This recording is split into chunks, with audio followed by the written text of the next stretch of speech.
I am in Oklahoma City. I am in my home, which is also my studio. On a normal day, what would you be doing right now? I spend most of my day knitting, truthfully. Normally wake up and make coffee and start knitting for the day, just working on projects I have for gallery shows and sometimes making wearable work to sell to people. Like, what are you working on right now? Oh gosh, I have a big September coming up for me. I am represented by a gallery in Santa Fe, New Mexico called Corey and Correo, and they're wonderful. And I have my first solo art show with them opening in September. So I'm making a bunch of large scale, non-functional hand knit work for that. So that's consumed a lot of my time. Awesome. And when you say big works, like, yeah, how big are we talking? They've gotten bigger over the last couple of years. I've kind of transitioned away from primarily making wearable hand knit work into making these sculptural non-functional pieces for gallery exhibition. And so if a normal vest is normally 20 inches by 20 inches, then you're making vests that are maybe 5 feet by 5 feet, things that still resemble garments but aren't wearable in that way. So I'm working on a big piece now that'll end up being probably 10 feet by 12 feet of hand knitting on the front and the back. Oh my God. Yeah, my hands are busy. Yeah. I feel like the cramping on that is also like, how do you have to take a lot of breaks? People ask me a lot about my hands and what I do. And I do stretch, just like normal stretching, but I also sometimes feel like an athlete in a lot of ways. Like I couldn't play in the NBA, but I can knit for however many hours a day just because I feel like I've trained to do that. The like finger dexterity Yeah, Olympics. that's my sport. Well, tell me about the design that you made for Bird Club. They approached me kind of with this idea to collab, and I was really excited because I've never made or designed any piece that I haven't knit myself. This was a cool opportunity to have them produce something based on my design. And so we were talking about bird watching and kind of the elements that go into it that aren't necessarily the birds themselves. In this work, I was really inspired by kind of the meaning and symbolism behind what birds can mean to people, whether it's seeing a bird that reminds you of someone in your life who may have passed, or it reminds you of someone, in that kind of peacefulness and seeing signs in that way. That is definitely the thing that is the through line with this piece and all of your work. It always feels really personal. Like there's this admission factor to the text that you choose to put on your sweaters. I wondered how you landed on the text that's on this sweater. I was thinking a lot about my grandma, who was very influential in my own kind of knitting practice and crochet. She's the one who taught me to crochet when I was very little, and I just kind of grew up in that environment where on my mom's side all of those women were very creative and through fiber art and through craft. And she was also big into birds. She lived in southeastern Oklahoma and would sit on her porch every day and watch for hummingbirds, and that was kind of her peaceful thing that she would do every day. And so for me, the text kind of came from the idea of both seeing birds and things, but also just my day-to-day life of, now that my grandma's passed, I still knit every day and I still have these reminders of these things that I'm making that you can see people in despite not seeing them in person. There's reminders everywhere. And so for me, the piece is the perfect combination of my own, passions with knitting and the women in my family and all of that, but also these special connections with birds and what bird watching can be in people's lives. There's something nice there about how memory works and how bird watching works that is translated in this piece. Can you tell me a little bit about the birds that are on the back? Like, how did you land on those specific ones? Normally, when you're knitting something, when I'm hand knitting something, I could use as many colors as I want because it's just me sitting there, maneuvering around. But working within producing a piece, having a limitation of colors. And so I kind of just was looking at birds that they sent me and thinking about what you could create using, just black and white and blue and red and yellow, all of those. I think there's yellow. Now I'm questioning it. I think there is. Yeah. Yeah, I was like, once I There's said it yellow out there. loud, I was like, I need to make sure. But yeah, so kind of looking at examples of birds and working within the manufacturing of it, which I've never done before. Yeah, which is kind of a fun challenge all on its own because I'm not used to the boundaries. But I think that kind of allows for more creativity sometimes when you're pushed within that. What were some other sort of interesting limitations versus how you normally work? This process was interesting working with other people instead of what my normal practice is, which is I have an idea, I will sit here in my house and knit it and it will be done.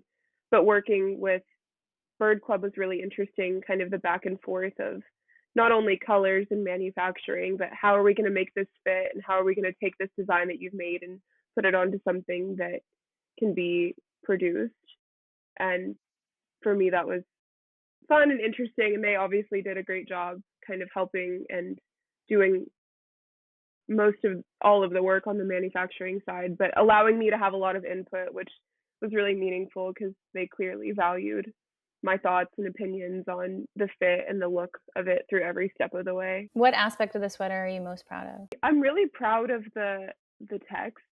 That is something that I've prided myself a lot in my fine artwork and also just in new things like this that I can do, kind of being able to communicate a larger story within kind of a shorter piece of text that you get the vibe of and the feeling from without maybe knowing the entire backstory that goes into it. You still can kind of put your own thought and interpretation into it.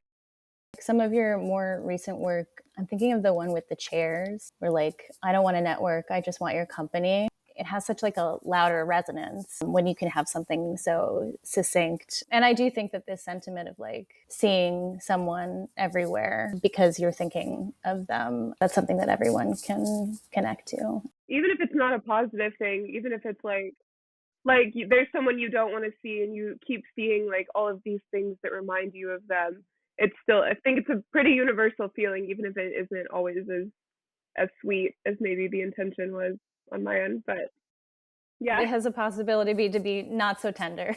Yeah, like why do I still see you everywhere? Come on. Yeah. Besides your grandmother, do you have a connection to bird watching, like a personal one? I do think that I've become more aware of it. I was talking about this with my family and friends too, because they obviously saw the sweaters and I gave them some of my extras. But they're like, now that we have these, I feel like we notice birds a lot more than we used to. Which I mean, like even now my window's open next to me and I'll see birds and I'm way more conscious of it, which I think is a fun bird watching that not everyone has to be boots on the ground, binoculars in hand in nature. That it's kind with of your notebook and your all-time list. Exactly, which is cool. But I think there is kind of a grounding and mindful nature of bird watching to kind of just makes you feel more present, which I felt as I've done this project, which I think has been really cool for me. There's this similar quality that I think both knitting and bird watching have, and this like grounding quality.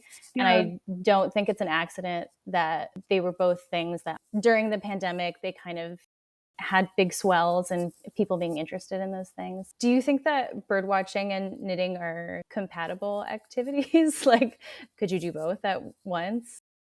But they do both make you slow down and put down your phone and kind of exist in the moment to focus on whether it's the production or creation of something in knitting or the reflection and awareness that comes with bird watching. I think there's also this really interesting fluid aspect to both of them where you could do either of them by yourself or in a group. Like, I know that you used to organize sort of like knitting groups with your friends and stuff. Is that right? It really did start as a way for me to get people together to knit when I was in college and just continued on into something I couldn't have planned for in a good way. Anything that can connect you to people, whether it's a group of people that you're with physically in the moment to knit or a community of people that you can talk to about knitting and about things that connect with that, similar to bird watching. Was it your grandmother that taught you how to knit or she taught you how to crochet?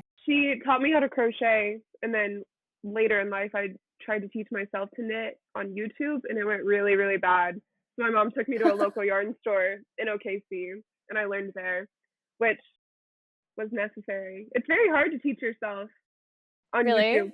Like, it's hard to think about not knowing how to do it now, because I know how to do it pretty well now.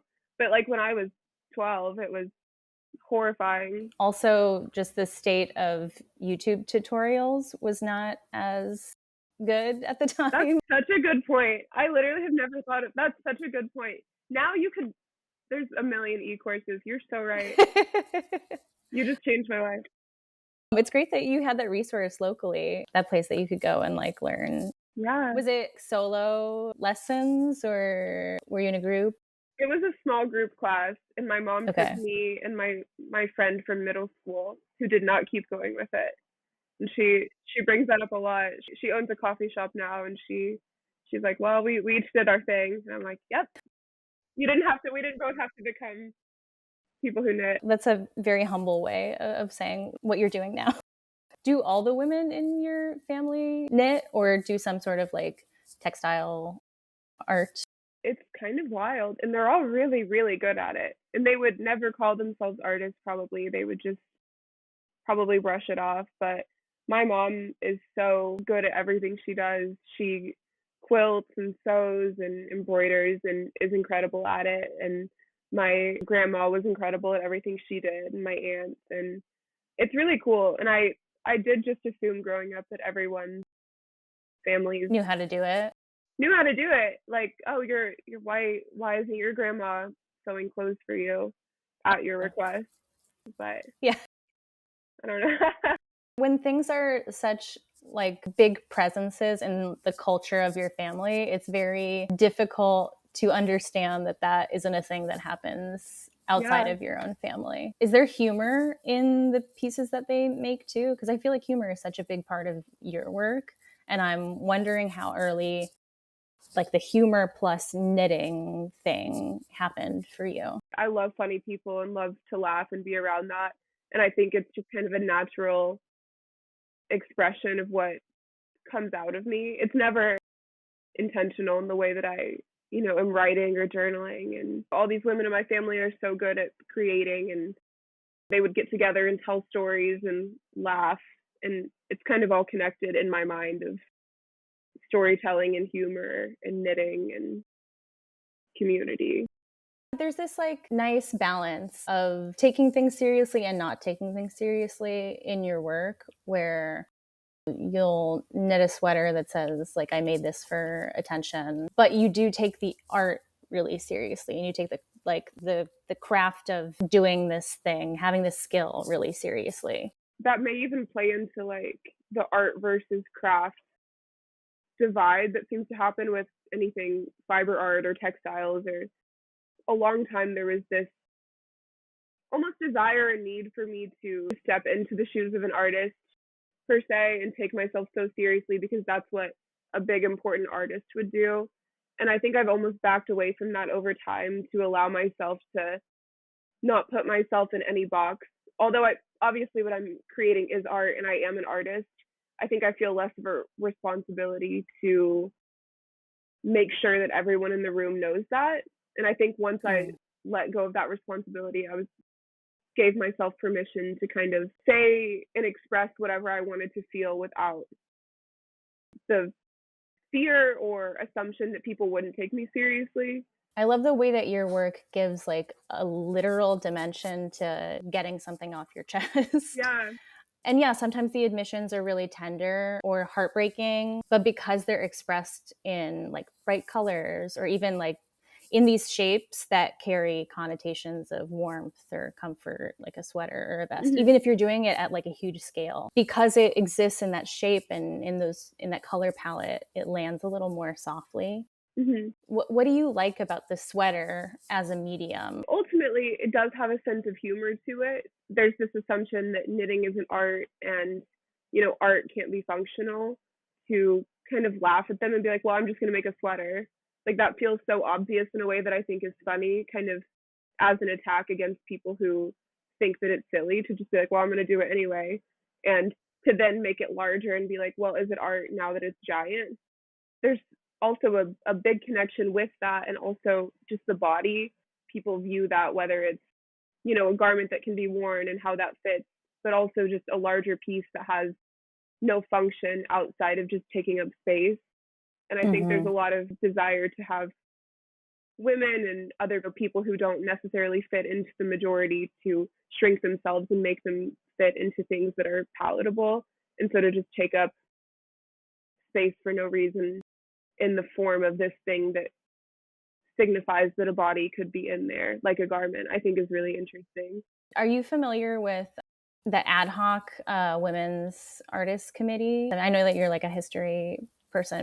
Tell me. But there were a group of women artists who, like in 1970, for 4 months, they protested outside the Whitney every Sunday because they didn't have enough women represented in their museum. You should definitely look it up. I think that you'd be really, you'd feel seen. You'd feel connected to it. I definitely will. Yeah. Yeah, you studied history, right? American history? Yes. Can you tell me a little about your thesis? I wrote my undergraduate thesis on women's knitting movements during World War I, and the ways that was really empowering for some women to have hand knitting work really validated, because they were spending hours and hours hand knitting socks and sweaters and hats for troops that were fighting in World War I, but also kind of the division that occurred because those groups were segregated. So you had groups of white women kind of refusing to knit with Black women or other women of color, and so they formed separate groups to knit for, Black troops that were also fighting in World War I. So kind of this really interesting study of how different women experienced that situation of hand knitting kind of being uplifted, but also disempowering for other women in different ways during that time. That's always what I've loved about history, is kind of looking at the moments that people don't view as important because they're not the headliners. And that has to do with women most of the time. Ultimately, I just have such a respect for the history and the history of knitting, but also just knitting in general. Not only the skill that it takes, but everything that it kind of represents. Your work is so distinctly contemporary. Like, you'll have a screenshot of an Instagram on the sweater that you then post on Instagram. And do you think that like the attitude toward knitting is changing in that way? I hope so. And I think some people are off put by the idea of knitting being popularized, kind of like the old school thoughts of what is right and wrong and the rules of knitting. I'm just happy that people are doing it, and I hope that more people continue to do it. I think that's great, and I think that anyone who is creating or wants to create should do that, and I love to see it. I'm not super worried about people following the rules of knitting, and so it's cool to see people breaking those rules and doing whatever they want to make things. So I think it's great. Yeah. I mean, it's the way that you get new things. Exactly. Is by people breaking rules. Yeah. And I mean, it's part of me respecting knitting and loving knitting so much, is the idea that I want to see more of it, whether it's seeing it in person, going to a gallery or a museum and seeing something that's exciting to me, or getting on TikTok or Instagram and being so shocked that someone made something. That's the best feeling. Just thinking about maybe the tension between knitting and like some of these more contemporary references that you put on them, like of digital life and stuff. There's this nice balance where, to knit a sweater, it takes a really long time. People often think about the internet as this like very ephemeral place where nothing really lasts. You spend so much time making these pieces and bringing them to life. Is it ever hard to let the things that you make go? Honestly, no. Most of it is in the process. Like, I think when I look at a piece that's finished, I don't necessarily think of, oh, I wish I had that in my hands so I could look at it. It's like I can see a photo of it and remember what it took to get there. And so I don't feel a lot of ownership over the actual pieces most of the time. That's surprising. Is it? Yeah. I guess it's also like I'm always on to the next thing as well, just knowing that, as I'm making something, I'm excited to make another thing. And so it's never where this feeling of, oh, I finished this piece and that's as good as it's going to get. It's, what can Right. we do next that will be, more vulnerable or emotional or colorful or exciting. Is it hard to then like stay focused on the thing because of that? Sometimes it's hard. I think it would be less hard if it wasn't also what I do professionally. I think if it was purely a hobby, but I mean, I do have deadlines for things, so there are times where it feels less like this cool flow that I'm in where I'm just knitting and creating. Sometimes it is like I will set a timer for myself for 30 minutes and you will not look at your phone. It always feels good. It just has different highs and lows as far as, I'm feeling so inspired and creative right now, and other times it is just work. I do think Yeah. that's normal for artists to go through. How do you balance generating the work and then the like seeking inspiration or like taking yourself out, procrastinating a little bit so that something new can enter? I don't balance it well. I can tell you No. that. It's hard. It's kind of a conscious thing where I will have a day where it just feels like I'm forcing myself too hard and I have to take a step back and be like, you gotta chill and think, and almost that feeling of wanting to miss the work for like a day, even if I'm like, you are not allowed to do this because you need to chill. And then I miss it. And then coming back to it feels really good. Who are some other artists or even writers, since like text is such a big part of your work, that you're really inspired by? Immediately, what comes into my head is people who I know in person, like people I've met in Oklahoma City whose work I find really exciting and inspiring, or people who I think are doing really cool things here, or other artists that I've met at residencies who have been really inspiring to me in their work.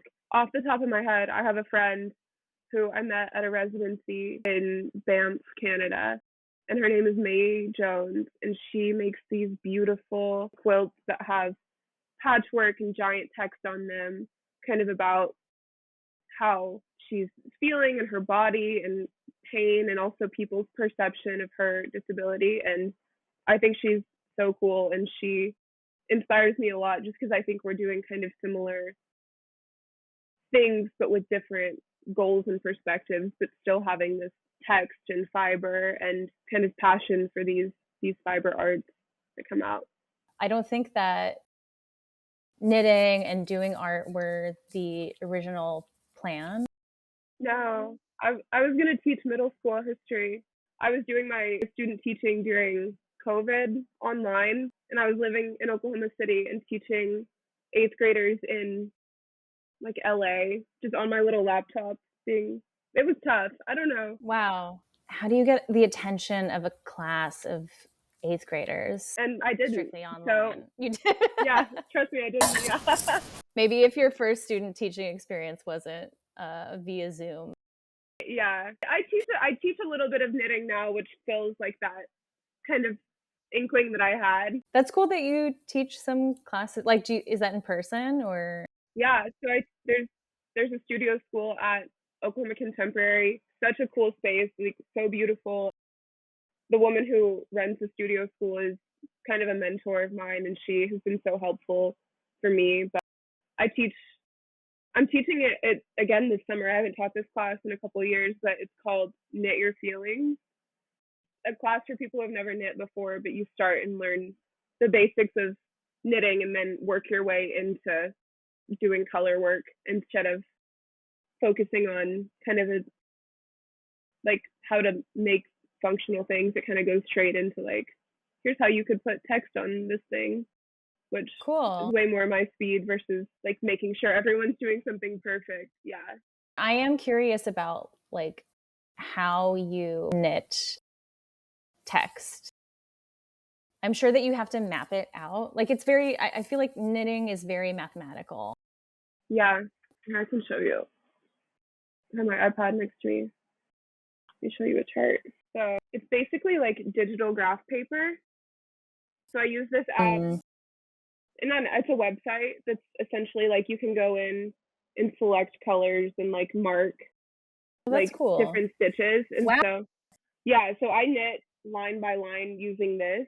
So it'll tell you where you're at in the chart just as you're going. And so then you can add like text and all of that, but that's how I do it. So Wow. it's easier because you can make edits versus if you were doing it manually, like on paper, having to erase every time you needed to change something. Because I can like with this like fill big sections of white or whatever. Yeah.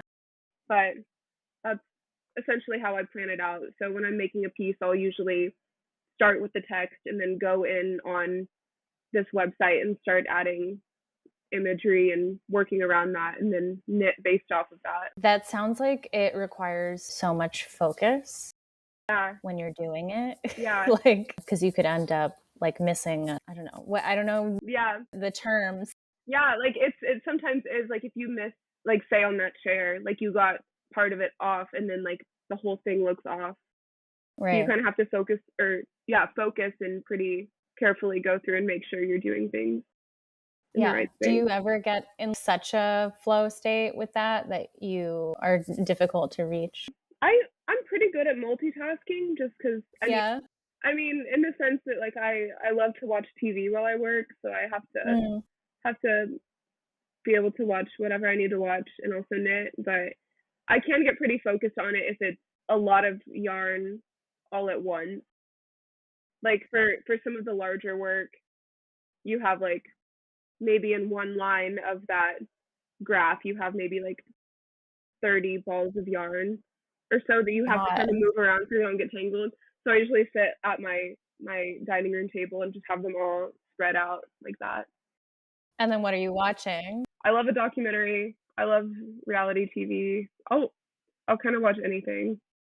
What kind of documentary? Like a true crime or like a Literally anything. I grew up in Oklahoma in Bible Belt, so anything religious affiliated, I love to watch. I do think I work better when I have a good show to watch. Mm.